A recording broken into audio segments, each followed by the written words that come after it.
ఓం విఘ్నేశ్వరాయ నమః. మహాభారతము ఆదిపర్వము. ద్రౌపదీదేవి పుట్టుపూర్వోత్తరాలు. వ్యాసుడు ద్రుపదుడితో, ద్రుపద మహారాజా, పూర్వము మౌద్గల్యముని భార్య ఇంద్రసేన మహాపతివ్రత. మౌద్గల్యుడు కుష్ఠరోగంతో బాధపడుతున్నాడు. అయినా అసహించుకోకుండా సేవలు చేస్తుంది. ఒకరోజు భర్తకు భోజనం పెట్టి మిగిలిన అన్నం తింటూ ఉన్నప్పుడు అందులో భర్త వేలు ఊడిబడి ఉండటం చూసి అది పక్కన పెట్టి మిగిలిన అన్నం తింటూ ఉంటుంది.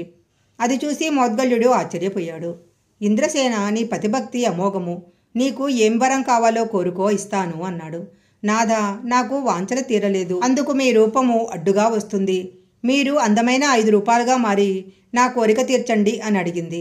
అందుకు అంగీకరించిన మౌద్గల్యుడు మనోహరమైన 5 రూపాలు ధరించి భార్య కోరిక తీర్చాడు. తరువాత అతడు బ్రహ్మలోకానికి వెళ్ళాడు. కానీ కోరికలు తీరని ఇంద్రసేన మరుజన్మలో కాశీరాజు కుమార్తెగా జన్మించింది. ఆమె చాలా కాలం కన్యగా మిగిలిపోయింది. శివుని గురించి తపస్సు చేసినప్పుడు శివుడు ప్రత్యక్షమై ఏం కావాలో కోరుకో అన్నాడు. శివుడిని చూసిన ఇంద్రసేన తన మనసులోని బలవత్తరమైన కోరికతో శివుని చూసిన తత్తరపాటుతో నాకు భర్త కావాలి అని 5 సార్లు చెప్పింది. శివుడు ఆమెతో తదాస్తు, మరుజన్మలో నీకు 5 భర్తలు లభిస్తారు అన్నాడు. అది విని ఆమె తన పొరపాటు గ్రహించింది. ఒక కన్యకు 5 భర్తలు లభించటము లోకవిరుద్ధం కదా, నాకు ఈ వరం వద్దు అన్నది.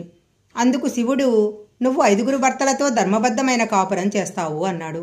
అలా అయితే నాకు నిరంతరం పతిసేవా భాగ్యం కావాలి. నాకు ఒక్కొక్కరితో ఏకాంత జీవితం కావాలి.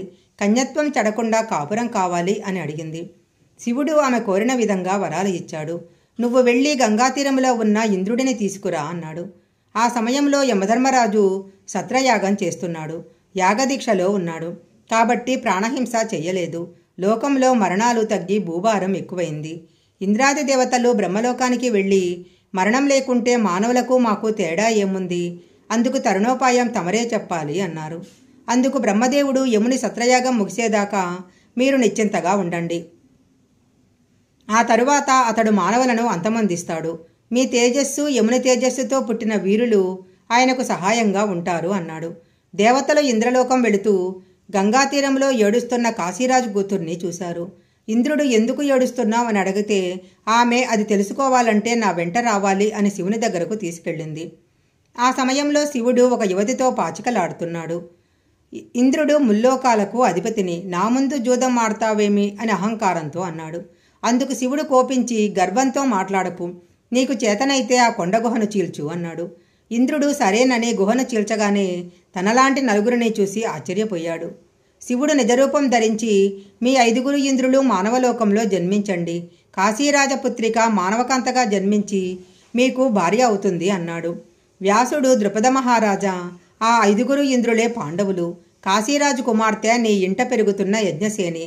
నీకు అనుమానమైతే వారి నిజరూపాలు చూడు అని తన తపోమహిమతో వారి రూపాలు చూపగా వెలుగుతున్న వారి నిజరూపాలను చూశాడు. వ్యాసుడు, పూర్వము నితంతుడు అనే రాజర్షి కుమారులు కూడా ఔసీనరా పుత్రికను స్వయంవరంలో గెలిచి వివాహమాడారు. కనుక నీ కూతురిని పాండవులకిచ్చి వివాహం జరిపించు అన్నారు. వ్యాసుని మాటలతో ద్రుపదిని సందేహం తీరింది. ద్రౌపదిని పాండవులకు ఇవ్వడానికి సమ్మతించాడు. పాండవుల తరపున దౌమ్యుడు పౌరోహిత్యం వహించాడు. సర్వాలంకర భూషిత అయిన ద్రౌపదిని ముందుగా వేదోక్తంగా ధర్మరాజుకు ఇచ్చి వివాహం చేయించారు. తరువాత పరమశివుని ప్రార్థించగానే తిరిగి కన్యత్వం సిద్ధించింది. ఆ తరువాత భీమసేనునికి, ఆ తర్వాత అర్జునునికి, తరువాత నకుల సహదేవులకు ద్రౌపదినిచ్చి వివాహం జరిపించారు. ఆపై కుంతీదేవి ఆశీర్వాదాన్ని పొంది, ఆపై పెద్దల యొక్క ఆశీర్వాదాన్ని కూడా పొందారు.